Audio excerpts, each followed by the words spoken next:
ഇന്ന് ആഘോഷിക്കുമ്പോൾ ആകാശത്ത് നിന്ന് ഇറങ്ങുന്ന ഈ റഹ്മത്ത് ഇത് നമുക്ക് ബുദ്ധിമുട്ടാക്കുന്ന ഒരു കാര്യമല്ല. അല്ലാഹു സുബ്ഹാനഹു വ തആല ഈ റഹ്മത്ത് ഇറക്കുന്നുണ്ടെങ്കിൽ ഇത് നമുക്ക് ബുദ്ധിമുട്ട് ഉണ്ടാക്കാതിരിക്കട്ടെ.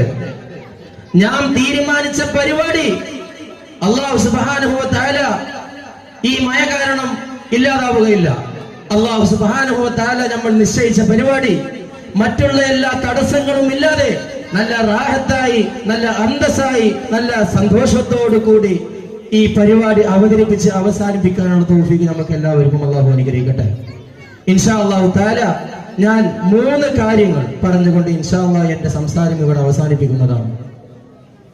പ്രിയപ്പെട്ട എന്റെ മുമ്പിലിരിക്കുന്ന വിദ്യാർത്ഥികളെ, വിദ്യാർത്ഥിനികളെ, മാതാപിതാക്കളെ, ഉപ്പമാരെ, പ്രായമുള്ളവരെ, നിങ്ങളിലേക്ക് ഒരു കാര്യം എനിക്ക് ഷെയർ ചെയ്യാനുണ്ട്. ഇന്ന് നമുക്ക് അല്ലെങ്കിൽ നാം ചിന്തിക്കാതെ പോകുന്ന 3 സ്വർഗത്തെ കുറിച്ചാണ് ഇന്ന് ഞാൻ ഇവിടെ പറയാൻ ആഗ്രഹിക്കുന്നത്. എന്താണ് ഒന്നാമത്തെ സ്വർഗം എന്നുള്ളത്? മജ്ലിസുൽ ഇൽമി റൗളത്തും മിൻ റിയാദിൽ ജന്ന.